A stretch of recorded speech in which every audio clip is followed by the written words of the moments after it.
जय श्री कृष्णा, जय श्री राधे।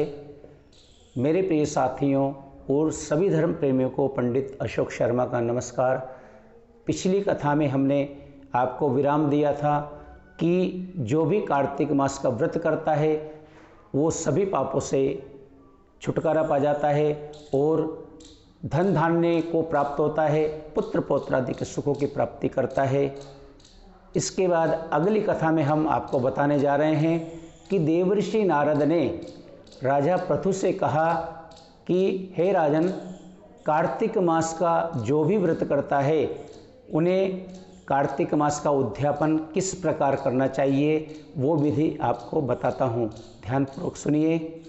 व्रती को चाहिए कि कार्तिक मास में शुक्ल पक्ष की चतुर्दशी को व्रत के संपूर्ण फल की प्राप्ति के लिए तथा विष्णु की प्रसन्नता के लिए ये उद्यापन करें। तुलसी के ऊपर चंदोवा बनावें, बंधनवार व फूलों से सुसज्जित करें, चंवर से सुशोभित मंडप बनावें, चारों दरवाजों पर मिट्टी के बने हुए पुण्यशील, सुशील, जय और विजय इन चार द्वारपालों को अलग अलग बैठावें। तुलसी की जड़ों में चार रंगों द्वारा सरतोभद्र मंडल बनावें। उसके ऊपर पंचरत्न नारियल रखें और शुद्ध वस्त्र से कलश को ढकें। फिर भगवान विष्णु का पूजन करें। द्वादशी को भगवान विष्णु जागे थे और त्रयोदशी को देवताओं ने उनके दर्शन किए, चतुर्दशी को देवताओं ने उनका पूजन किया। इसलिए भगवान विष्णु की उद्यापन पूजा की जाती है। उस दिन संयम और शांत चित्त से व्रत करना चाहिए। अपने गुरु के मूर्ति बना करके षोडश उपचार तथा विविध नैवेद्य से भगवान का पूजन करें। व्रती विविध प्रकार के वाद्यों के साथ में कीर्तन करता हुआ उस रात्रि को जागरण करें। जो प्राणी श्रद्धापूर्वक भगवान का कीर्तन करते हैं उन लोगों को 100 जन्मों के पाप धुल जाते हैं। जो व्यक्ति भगवान के निमित्त जागरण करके रात्रि भर भगवान का कीर्तन करते हैं उनको असंख्य गोदान के बराबर फल की प्राप्ति होती है। जो लोग भगवान की मूर्ति के सामने नाच गान करते हैं उनके अनेक जन्मों के एकत्रित हुए पाप नष्ट हो जाते हैं। जो भगवान के सन्मुख बैठ करके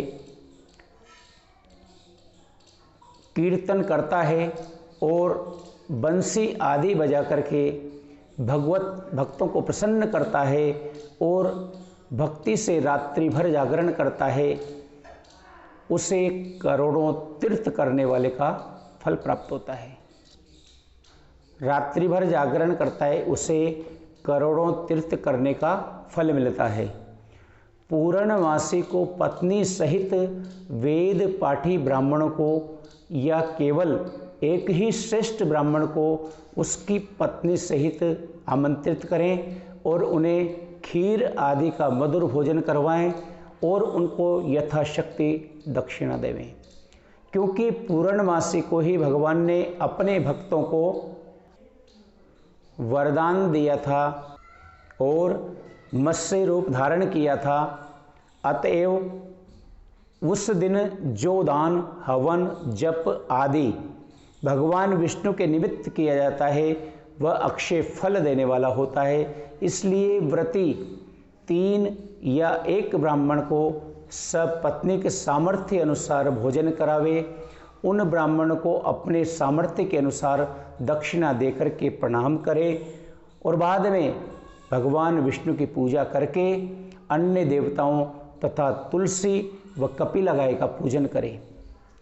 व्रत की कथा सुनाने वाले गुरु व उपरोक्त ब्राह्मणों को वस्त्राभूषण आदि से पूजन करके उनसे इस प्रकार क्षमा याचना करें कि आप सब लोगों की अनुकंपा से मुझ पर भगवान सदा प्रसन्न रहें। इस व्रत को करने से मेरे 7 जन्मों के किए हुए पाप नष्ट हो जाएं और मेरी संतान चिरंजीवी होवे। इस पूजा के द्वारा मेरी सभी इच्छाएं पूर्ण हो। मेरी मृत्यु होने के बाद में मुझे अतिशय दुर्लभ विष्णु लोक ही प्राप्त हो। पूजा की सारी वस्तुओं के साथ में गाय भी गुरु को दान में करें। तत्पश्चात घर वालों और मित्रों के साथ में स्वयं भोजन करें। हे राजन, इस तरीके से जो प्राणी कार्तिक मास का व्रत करता है और उद्यापन करता है वह पाप रहित होकर के मनवांछित मनोकामनाओं को पूर्ण करता है। तत्पश्चात राजा पृथु बोले कि हे श्रेष्ठ मुनि नारद जी, आपने कार्तिक मास के व्रतों में जो तुलसी की जड़ में भगवान विष्णु का निवास बताकर उस स्थान की मिट्टी का पूजन करना बतलाया है। अतः मैं श्री तुलसी जी के महात्म्य को सुनना चाहता हूँ कि तुलसी कहाँ और कैसे उत्पन्न हुई, यह कृपा करके बताने की चेष्टा करें।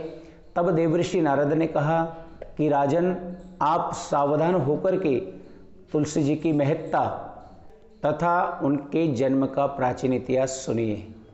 एक समय जब देवगुरु बृहस्पति और देवराज इंद्र कैलाश पर्वत पर शंकर जी का दर्शन करने के लिए गए तो भगवान शंकर ने अपने भक्त की परीक्षा ली। उन जटाधारी दिगंबर ने उनके मार्ग को अवरुद्ध कर डाला।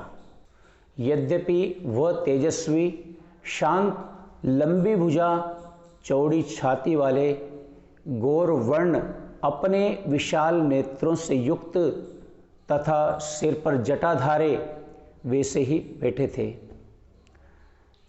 तथापि उन भगवान शंकर को न पहचान कर इंद्र ने उनका नाम, धाम आदि परिचय पूछा और कहा कि शंकर जी अपने स्थान पर हैं या कहीं गए हुए हैं। इस पर उस तपस्वी ने कुछ न कहा, परंतु त्रिलोकी नाथ के ऐश्वर्य से गर्वित होकर देवराज इंद्र कब तक चुप रहते। उन्होंने क्रोध करके उस तपस्वी से घुड़क करके कहा, अरे मैं पूछता हूँ तू उत्तर क्यों नहीं देता? मैं अभी तुझ पर वज्र चलाता हूँ, फिर देखता हूँ तुझे दुर्मति की रक्षा कौन करता है।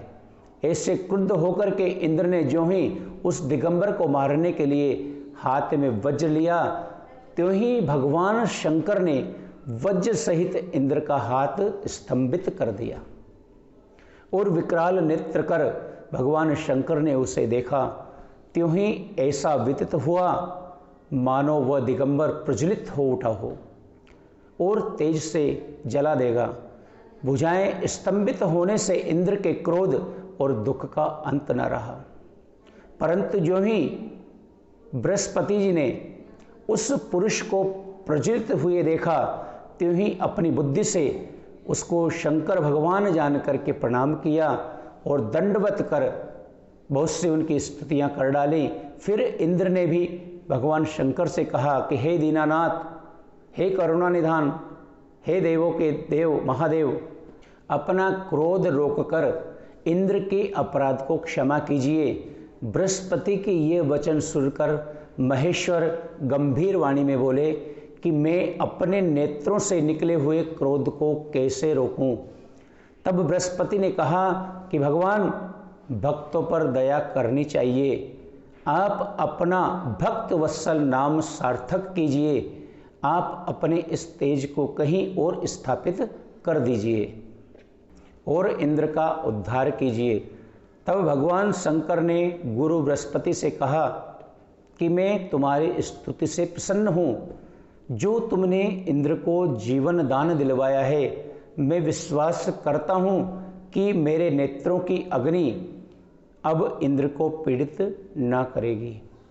बृहस्पति से ऐसा कहकर के भगवान शंकर ने अपने माथे से निकाले हुए अग्निमय तेज को अपने हाथ में लेकर के क्षीर सागर में डाल दिया।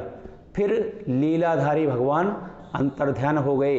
इस प्रकार जिसको जो जानने की इच्छा थी उसे जानकर इंद्र और बृहस्पति अपने अपने स्थान पर चले गए। आज की कथा हम यहीं पर विराम कर रहे हैं और आगे की कथा अगले वीडियो में आपको सुनने को मिलेगी। जय श्री कृष्ण, जय श्री राधे।